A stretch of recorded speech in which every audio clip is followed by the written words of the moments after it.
on to our weekly Facebook live show, Life Buildup, where we discuss your success, fulfillment, and balance.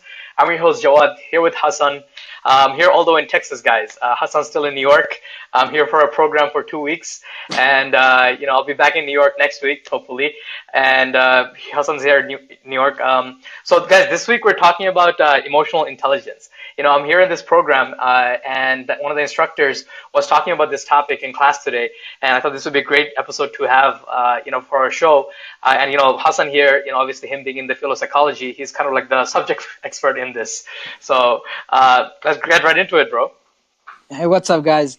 Really glad to be here. As always, if you're just tuning in, please share the video, give us a like, because as people are rolling in, as you share, obviously more people will be able to know that show has started. And if you are listening to this afterwards on our iTunes, on Facebook afterwards, we welcome you as well. So today we're talking about emotional intelligence. So what in the world? This is like one of those keywords, right? Everyone talks about emotional intelligence. I think it became like popular in the recent times, right? It did. Yeah. I mean, so if I ask you, right? So you're someone that might not have studied emotional intelligence like I have, but what comes to your mind, Jawad? I mean, when you think about emotional intelligence, like what I know. Like I think, IQ is one thing that I heard my whole life. Right. Yeah. Ever since I was young, and that referred to how intelligent you are when it comes to solving different problems, or how sharp your brain is and so forth. That's right. Emotional intelligence, I think is people skills, and also also your skills when it comes to are you able to be self-aware? Right. Are you able to if you become in a heightened emotional state, are you able to control that state? Right. So yeah, that's what comes to my mind. No, I mean it's one of those buzzwords, especially in this 2017 going to 2018. We all know IQ, emotional intelligence, right? So how intelligent you are, how smart you are, which is very bad translation, by the way, very bad way to look at it. So they would say, okay, even intelligence, there are different factors, right? So one intelligence is how well do you recall information, right? You remember stuff. And then another intelligence is how well do you process stuff. Another one is short-term memory. Another one is spatial memory, right? Same way, there's the emotional part of you, right? So in simple definition is, how aware are you and how much are you able to manage your own emotions and someone else's emotions. That's essentially it. And my argument is that, and this is the argument of those who promote emotional intelligence, is that ultimately beyond our intellect, we are emotional beings. We make most of our decisions, as much as we think we are rational people, we make most of our decisions with emotions. And so many times, recognizing someone's emotion, understanding your own emotions are at the core of being able to have impact at work, being able to build a better relationship with your loved ones, even just in your business with your customers, every angle. Because we're always, I think it's because we're always interacting with people. Yes. And I think especially the instructor today in class, he was actually mentioning that millions of dollars is poured into this, like in the corporate world. Oh, yes. To train their employees and also for leadership on this topic, and on this skill. That's true. I mean, corporates have training on this. I know big hospital. One of my friend, he's very at a senior level at a hospital, and they have corporate trainings that everyone has to go through, because they realize that they're serving people, and people ultimately are emotional beings, right? So you being able to manage your emotions, understand your own emotions, and then being able to manage someone else's emotion, understand their emotions, is just that much powerful. So. I think we defined it pretty well. So it's it's exactly what you said. So I think what you mentioned is understanding your own emotions, and also understanding other people's emotions and being able to manage it. Yeah. So now there are basically 4 areas. All right. So this is the 4 key areas of emotional intelligence. a lot of people define a lot of different ways. Okay, this Mm-hmm. is my own understanding of it. Now, obviously, if you read, there are some famous books on this emotional intelligence, and so, but by Can you many. give some of the book names? Sure. What we'll do is there are a bunch of books. So what I will do is maybe after the show we can write it on the Yeah, chat. sure. Yeah. Yeah, that'd be great. So I'll give the exact titles and so people who want to look it up. And of course, you could go online, plenty of resources there. But Yeah, guys, yeah, just before we continue though, yeah, those of you guys who are joining us, first of all, thank you so much for your time. Really, really appreciate it. yeah, As you guys know, this is a weekly live show that we have every Monday night at 10 p.m. I'm here in Texas, right, Hassan's in New York, but guys, show must go on. right, We love this, time that we get to spend with you guys every week, absolutely, yeah, and we appreciate the time that you give we us. do. So yeah, absolutely. And it just I always say this every week. It's it's really we love it that you make us part of your life every Monday night, and really we hope that we really strive and I know Jawad as well, that we want to make sure that this show and the content that we provide is top notch, that is practical, and that has practical impact tomorrow in your personal life, in your professional life. So that's our Yeah. focus. And if you have any feedback for us, any way we can make this even better for you, definitely reach out to us. So four areas that I feel is are the most prime when it comes to emotional intelligence. Like, again, a lot of people define a lot of different ways. Don't go and say, oh, you guys said it this way. Other people, there are a lot of people who are defining this, right? Mhm. Even emotional intelligence. I mean, Right. that a lot of people define a lot of different ways. So the even your intellectual and IQ. So emotional intelligence, four basic areas. Number one is recognizing yourself, so self awareness, right? Recognizing your emotions, recognizing who you are. Mhm. Part two is, once you did that though, then also managing your emotions. So managing your feelings, your anger, your happiness, managing those things, right? Right. Reducing bad emotions, increasing good emotions, right? And then then comes the second part, which is other people. So recognizing other people's emotions, so being able to read other people's, that are they happy, are they sad, are they angry, are they frustrated, being able to recognize that, and also who they are, where they come from, being able to be aware of people. And then the fourth area is managing their emotions, and Mhm. that essentially comes down to communication, right? So the fourth part is basically about communication, listening, speaking, negotiation, all that. So I think what Jad and I want to do So that tonight, kind yeah, of that yeah, so I guess that kind of summarizes the that's the outline, okay, for outline, the yeah, entire topic of emotional intelligence. for sure, for sure. And today, obviously, we're not talking about the whole entire. And there are books and theses and research on this. We're not going to cover it in 25 minutes. But what we wanted to really focus on today was self-awareness, which is the first key area of emotional intelligence. You know, Right. so being self-aware of yourself, and I like to say that has two parts. Number one, being aware of who you are as a person. It's just about recognizing emotion. That's good. That's obviously what we're going to talk about when we talk emotional intelligence. Being aware of your own feelings, but beyond that, even being aware of yourself. You know, Right. Right. um, I'm so because a lot of times if you're not aware of who you are, it has an impact when you interact with the world. Mhm. Because you're not true to yourself, you're not honest with yourself, and so really it comes down to Well, where does strengths and weaknesses play into this? Mhm. Another place that I hear, another person I hear that talk a lot about this Right, is my man Gary Vee. right, yeah, yeah, Me being in the business world, yeah, I listen to yes, and consume some of his content, yeah, and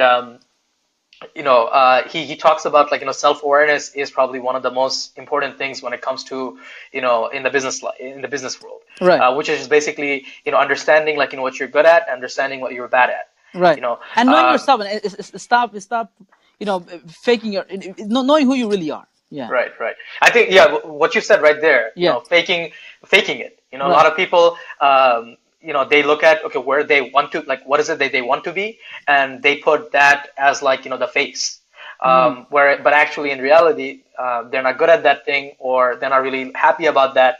So do you think that kind of goes into self-awareness? Yeah, absolutely. You got to be very honest with and off the bat. Let me tell you uh, how I look at self awareness. Maybe you're not going to find this in a book or in Google.com when you Google it, but from my understanding, from my experience working with various different people, all different ages, and having done some reading on this, I find there are different levels of self-awareness. Mm. So the first tier is just being aware of your outer, right? So how what kind of dress you wear, what kind of image you put up, things that we hold on to, material things, cars, lifestyle, what we put out on social media, Instagram. These are all part of who we project ourselves to be. You know what I'm saying? Right. That's, I think, level one, right? And a lot of people get stuck on level one. Just getting stuck on, just putting up an image. Their cars speak, and people, companies even promote this. So basically, like, their material objects speaks for who they are. Right. Is that what you're saying? Yeah, I mean, if you have ads, right, that would say, they'll show an ad of a Let watch. your watch there speak you go. for you. Yeah. Yeah. They would say, let your watch speak for you, or let your cars. What does that even mean? Like, let a inanimate object speak for you. Like, do you really think about that concept? How shallow, how low that is. Now, if someone loves good stuff, I'm not judging them. You know what I'm saying? You like good stuff, good for you. I'd like it too. But I'm saying is, at the end of the day, you gotta be aware that what are you covering? What are you trying to put out? And people live a fake world, and in Latin word, for persona, right? You put up a mask, right? We all walk around with a mask, right?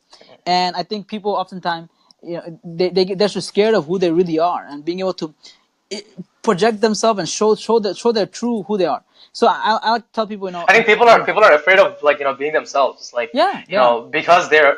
And do you think that's like rooted in low self-esteem? It is actually part of it is, so I like to say there are two areas, right? So that either is either is pride or show off. Pride or show off usually holds you back from having self-awareness, right? So show off is the classical, right? You put up an image on social media, put up an image on Instagram, put up an image of who you are, and sometimes that's not even you. You know what I mean? Like you show the most filtered, picture perfect version of you, right? Right. So the question I like to ask is, will people accept you for your flaws? It's a hard question. If people really knew what you are about, because on social media we don't put up our flaws. No, we don't. Yeah, of course. That's not who we really are. Right. So, and like, don't get me wrong. Some people do. Some people, they have one of those posts. They call it, "Oh, I just want to be upfront about this," right? like every other YouTube celebrity has this. Right? Guys, today I know it's gonna be a funny video. I just want to say that my dog died. Whatever. I mean, like, people come out like that. But even then, they're doing it for. I think like, and that's a perfect example that you brought up. Right. Because, like, for YouTubers, like for example, for a lot of us who are not, like, making money off YouTube and making living off YouTube, we could just go about our day outside of social media and live our actual life, what it is. But for YouTubers, they live in that world. They do, and that's okay. But the thing is that at one point, like, when they actually show, like, okay, this is what I'm actually going through. Like, a lot of YouTubers, they come out and say that, like, I'm going through depression. I've been making videos. Okay, I make it seem like I'm really, really happy, but I'm really, really not. Or the couples, the classic example of the couples. Oh yeah, couples make it look like everything is going fantastic, but in reality, their relationship, like, they have fights, which is not on camera. Right. And so which is more normal of a relationship. Right. So, bro, remind me, how did we come to YouTubers and putting up fake images and so forth? Right. How does this relate back to emotional intelligence? So it's about self-awareness. Sure. So we're talking about self-awareness and being aware of yourself. And when you don't take the time to think about yourself, and because of your insecurity, because of your show off or pride, that holds you back from get in touch with your true self and not able to be vulnerable and show your true self. So this is something basically that stops you from being self-aware? Absolutely. I see. So I like to tell people, you got to be comfortable, in your own skin. Now, don't get me wrong. This is the whole thing about, oh yeah, I want to be different. Oh, there's two kind, right? So you have one kind that's like, I'm trying to be different. I'm trying to be on my own person. And you realize you're just in a suburb. You're rebelling like every other kid. And you're doing the same old. So in your trying to be different, you're being like everybody else. So I'm not talking about those clowns, okay? Classic kids in suburbs. Also, I'm not talking about those clowns who are unwilling to change themselves, to improve themselves. oh, this is not how I am. I work with some criminals, in my drug and alcohol rehab, and some people come and tell me, look, this is my life. That's all I know. Like, I'm like this. I can't change. And I'm like, that's not true. You know, you were like this, right? I tell people that, because I work with people who come out of jail and so forth, and sometimes they tell me like, I'm like, you being criminal is not a tattoo that you can't get rid of. You did criminal activity, but you're not a criminal. But like, I can't rub off being Bengali, right? I can't rub that off, But You wish you could? no, I don't. I love my I'm just roots. joking, man. I'm just joking. But you doing criminal activity, or you're saying, oh, I'm not that good. I'm not that good at talking to people. Oh, I'm not that. I'm not talking about that stuff, but I'm talking about being aware of yourself, accepting your flaws. Even I would go as far as say your physical flaws. We all have some physical in a part of our body that we don't like, right? Or we think our nose or this or that part, but you got to be comfortable with who you are. You know what? That's me. You know. Anyways, so that's the tier 1 level. You know what I'm saying? After that, it comes your awareness of your, I would say personality, right? So your strength and weakness. Yeah. So how do you figure that out, right? People go to corporate world. People start doing business. People start to, take these inventories that tell you strength, the weakness. You're extrovert, you're introvert. You are logical. You are emotional. You are a more thinking person. So those are good. So especially kids who go to college or they have some vocational training, they learn this stuff. You know what I'm saying? Like what they're good at, what they're not good at. But I still think that's level 2. So, what you're good at, what you're not good at, your strength, weakness, your math skills versus science skills. I think that's a tier 2 level. So tier 1 was, once you strip away all your, cars and watches and shoes, right? All of that. Yeah. Then, so that was tier 1. So once you strip that away, who are you? Then you move on to a second tier. So emotional intelligence, self-awareness. So yes. it's really, our goal is to figure out who are we really. Right. Is that the goal? Not even who are we really. You're not going to get to a point where you're like, oh yes, that's me. It's more about, I like to say it's like the orange peel. Shedding the layers. It's really about shedding. Oh, sorry, not orange. I would say the better example would be onion. So yeah, it's shedding the. Got more layers. Got more layers. Yeah. So shedding the layers. That's what it comes down to. So getting deeper and deeper, and it's a lifelong achievement. It's not like you're gonna get to a point where I'm now self-aware. That's not how it works. It's about continuous awareness of yourself. Right. You know what I mean? So that's why level 2, I would say, is when you get to a level where you not know your strength, your weaknesses, your mistakes in the past that you can acknowledge and accept. That I would say is level 2. Then I would say, is there level 3 and 4? Oh yes. I'll get to it. So level 3, I would say, then having some really deep awareness of your past. So knowing how your childhood, your upbringing, how that impacted. Are you gonna hit me with some psychoanalysis stuff right now? No, I mean, I know a lot of people, hate on Freud and stuff. And look, a lot of his stuff was theory, but he started a trend, right, of this entire, psychoanalytic, psychodynamic. There's a lot of truth to that, right? Can you share some of that? Like, how, Freud's thing is basically like, whatever happens in your childhood that has an impact on you later on in your life. Correct? Sure. I mean, that's one way to put it. That is a little more in depth than that. He has some theories. Then the Neo-Freudians, and then people who did psychodynamic, they're a little different. Psychodynamic, So tell me, like, how exactly, like, this sure. So instead of getting into your college 101 psych class, let me give you some practical way to look at this, right? Sure. So practical would be, okay, if you are in a family where your parents fought, and they're constant argument, you grew up watching your parents fight, right?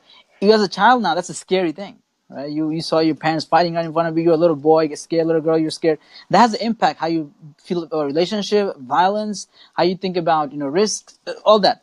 As a child, did your parents accept you, right? Or did they say, look at your older sister. She looks better. Or I know people have said that to some of their kids. That has an impact. Or did your parents allow you to explore? So what kind of impact does it have? Like, So then you grow up and you think that you're not good enough. Very simple. Or something like your parents let you explore life. So you're a child and your parents are super protective, right? You took a step in the living room, like, oh, don't touch that, oh, don't go there, oh. And then you grow up thinking. And then you're afraid to take risk. Yes, you're afraid to take risk in life. Like, oh, the world is too scary. Or if your parents didn't take your opinion on things, so you're a child or a teenager even, and I think this is like so important for parents to know. When yes, they're bringing up their children, yeah, especially in the early years. yes, Like what you said about the risk, the right, risk aspect of it. right, Like like everything in life, you have to take risk, right. right? And wow, that's amazing, man. Yeah, I mean, I mean, if you had parents growing up who basically like sheltered you till you were like 14, they still fed you, or they put all kind of safety nets all over the house. You couldn't, if he didn't allow you to break something, like you actually didn't learn how to make mistakes. yeah. Because parents make sure you never break anything. You're like on a schedule, on a routine. Then you don't grow up a healthy, fulfilled child. And so you're not stuck. When I'm saying this stuff though, is you're Yeah, watching this. so yeah, I think like right now, we're not kids anymore. We're Right? Yes. already grown adults. Adults. Yeah. So, and if we have a problem, like something happened to us in our childhood, how do we Right. fix it? Right. So the point is, you are not your history. I think that's something people need to know. Through education, through development, through mentorship, you can change. And So that's it's the not big. permanent. It's not permanent. It's not permanent. Now it has an impact for sure. And part of self-awareness is recognizing the impact though. So you have to be able to be honest and recognize that impact. But once you Right. recognize it, it doesn't mean you're stuck.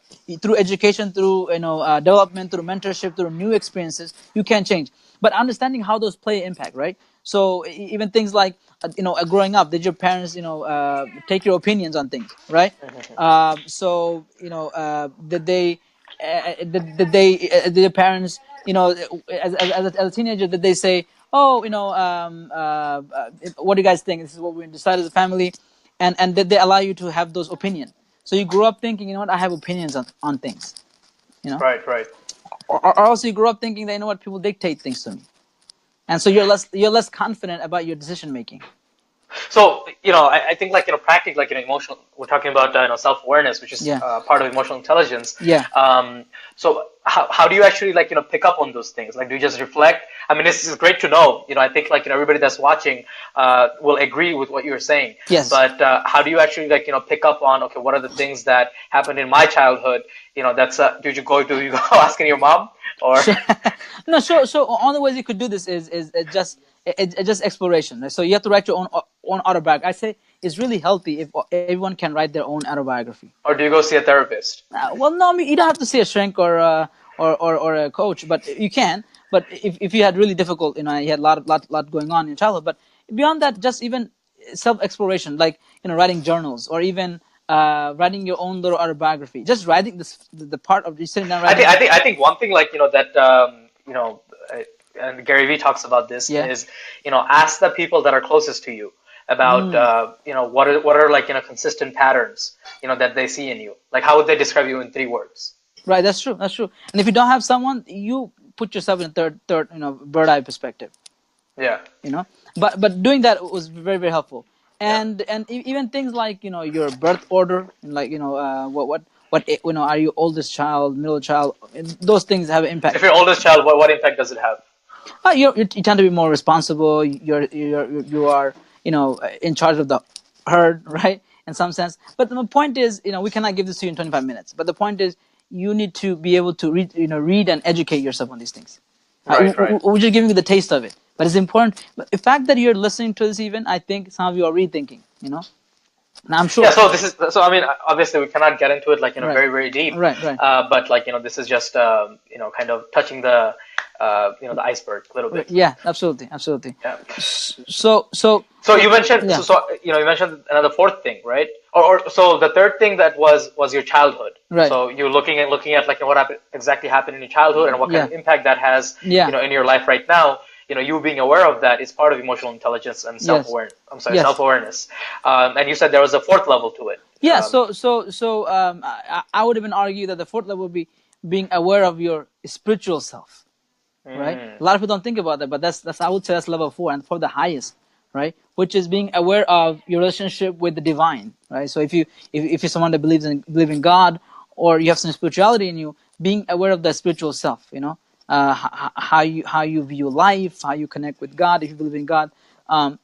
and the relationship, with me personally, being able to be aware of, my shortcomings, and being able to look at the higher power. So those are I think. So tell me, like, connect it for me, like, what exactly, What are we talking about? self-awareness. Right. So no, say so. So yeah. So all this is part of being aware of different layers of yourself.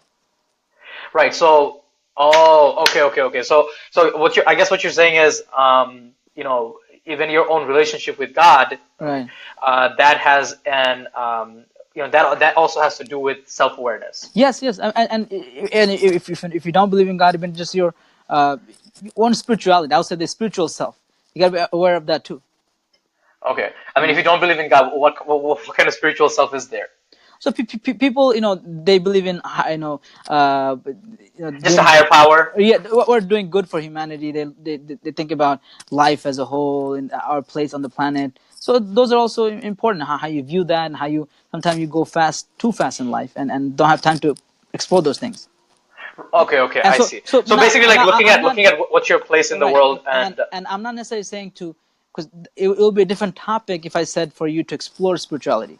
Here I'm saying look at your relationship of yourself with the spirituality.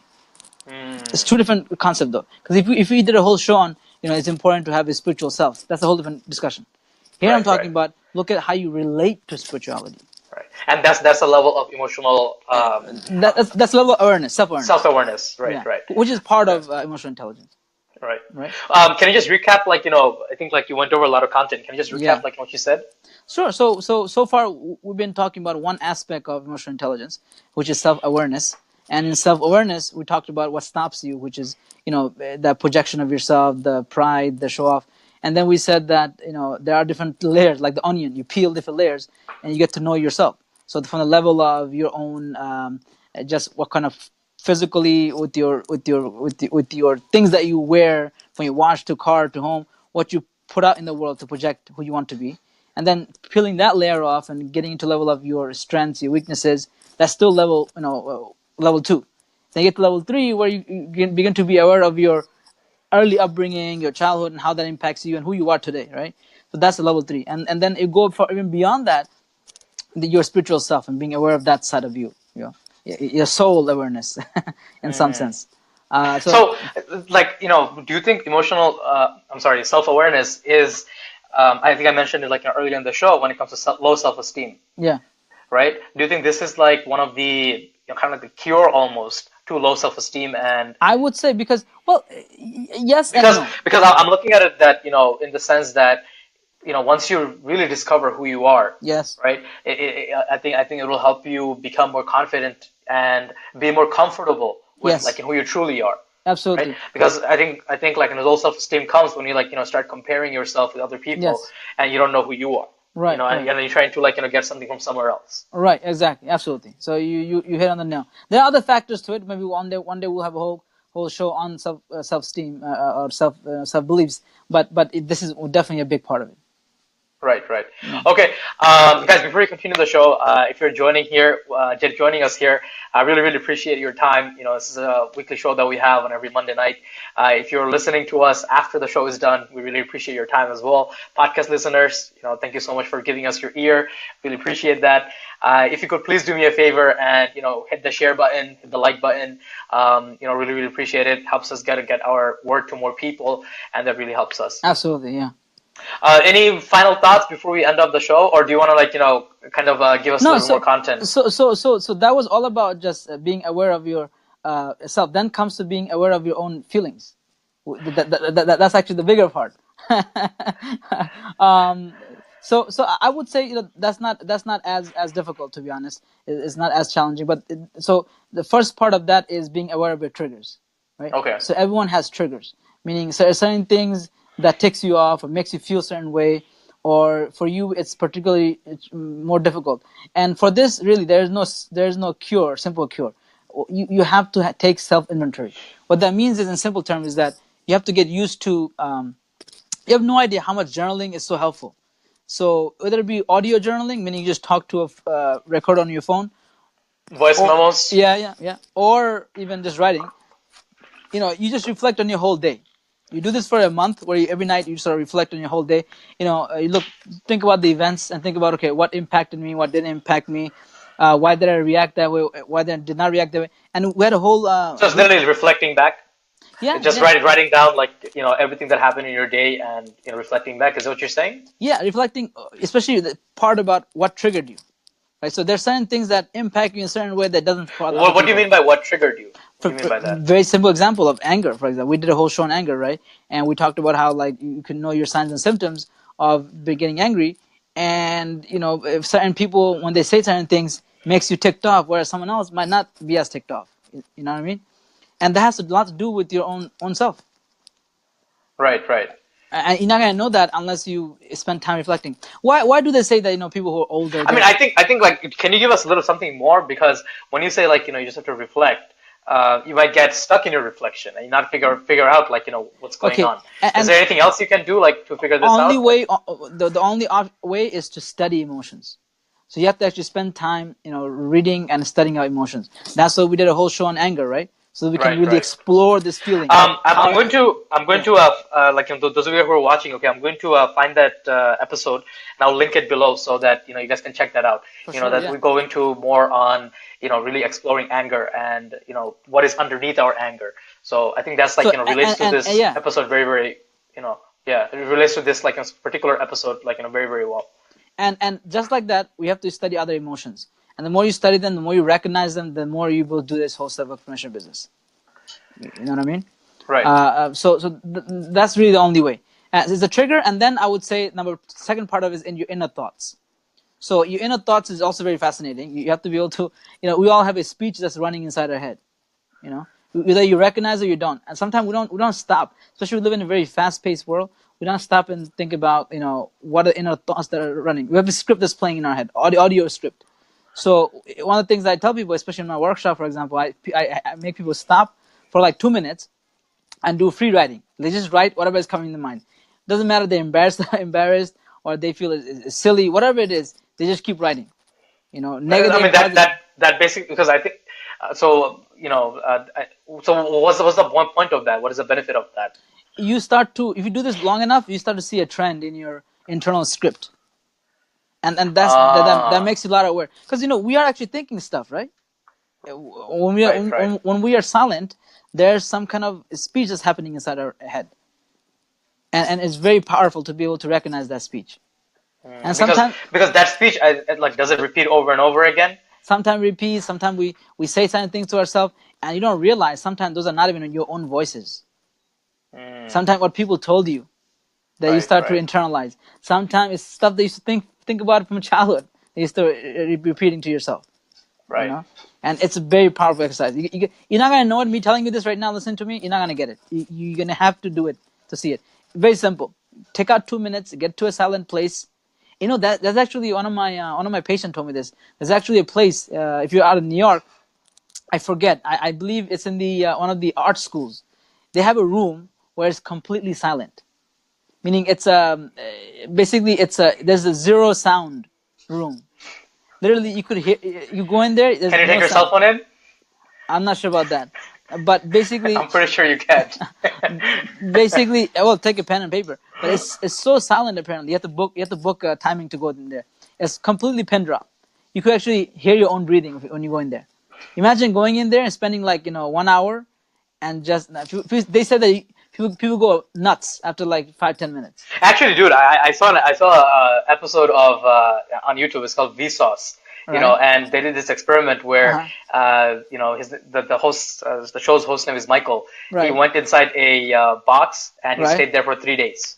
A box. It's like literally, white box. I'm sorry, I said a box, a room. Right. He went inside a room, like he had his food, he had his place for toilet, and he stayed there for 3 nights. I'm sorry, 3 days and 3 nights. Wow. And they wanted to see what kind of effect that would have. I mean, it was like a psychological experiment and so forth. Right. And it showed that our need for connecting with human beings and being in the sunlight and things like that. So yeah, completely separate tangent, but Right. No.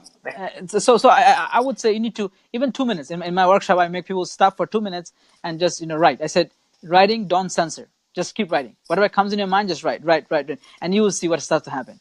Sometimes it's same repeating. So takeaway for tonight, guys, is one of the ways that you can become more self-aware is journaling.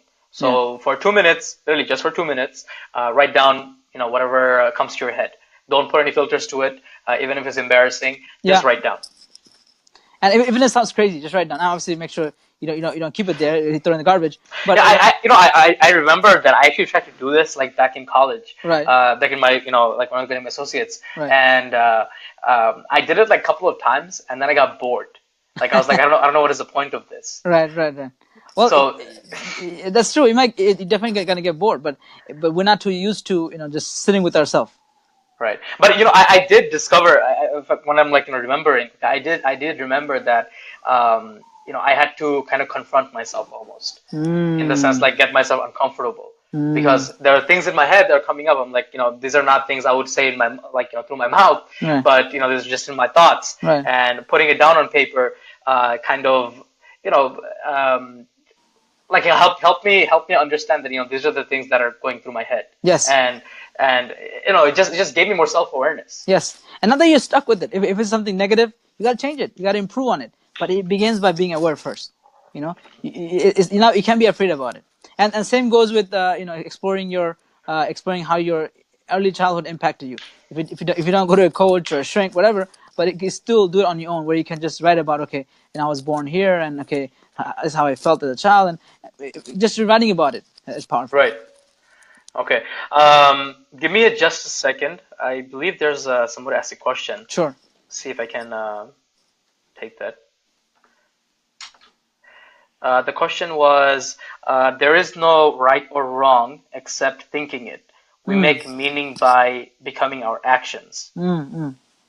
Well, that's debatable, because we're not going to get into it. That's a philosophical question, right? So what is right, what is wrong? That's a age-old philosophical question. Obviously, I'm someone that believes in God, and I believe in. He's talking about basically, there's no right or wrong, in your thinking, and we make meaning to it by our actions. I'm not sure what the question is asking. Okay. Maybe if you're still watching, if you could clarify. If you there's two ways to look at that question, right? If the person meant it in a way that we make up stuff in our head impacts it, for sure, I agree with you, right? So that when you think that something is negative or positive, or something is this way or that way, it does impact you, how you look at reality, right? Right. For sure. Just like you watch a movie and it's a scary movie and you get scared, it's not real. There are actresses, there are cameras, studio, but in the moment when you're engrossed in the movie, you feel it's real, right? You actually feel scared, even though it's not real. Same way we psych ourselves out like that, even in our life experiences. But that's one way to look. But the question is referring to right and wrong, because one of the philosophical position is that there is no right and wrong. Right and wrong is subjective, and that's definitely one opinion. I respect that. But again, this is not a show for philosophy. I don't want to get into any heated philosophical argument here. That's not our job. That's not our role. It's not a philosophy. All right, let's bring it back. Okay. Yeah. So I'm like lost in my head right now. So at first we talked about self-awareness. Yes. And you gave that you need to peel off the layers in order to kind of get to the core of who you really are. Yes. And one of the layers is materialism. Your car, your home, your watch, those things. Once you strip that away, I think you spoke about your childhood. No, before that, that's number 3. Before that is your strength, your weaknesses. You ask people around you what you're good at and all that stuff. Yeah, all that good stuff. Right. So you figure out your strengths and your weakness, and I think just people figuring that out. That's pretty good. It's pretty good, I mean, my man Gary Vee, once again, he talks about this, once you figure out like your strength, doubling down on it and really, really focusing on that can, take your life to a really, really, good direction. Sure. Because you become an expert, in that area. Right. So knowing your strengths and weaknesses, being aware of it.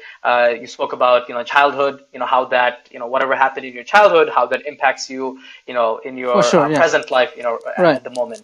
And the fourth one was, remind me again. Even I would say you're being aware of your spiritual self. Being aware of your spiritual self, like your relationship with. This is all about, we're covering emotional intelligence, and we're just focusing on the first part of emotional intelligence today. Right. And that is self-awareness. Right. several And has then you spoke about like, triggers, like, the yeah, things that like, being aware of things your that triggers feelings. us. Yeah. Right. So what triggers your certain feelings for you? Right. Then Okay. and then biggest thing is educating yourself on feelings itself. Mhm. That's All how right. you recognize them. Yeah. I'm gonna end up the show today, bro. Sure. I think we've been going on for some time.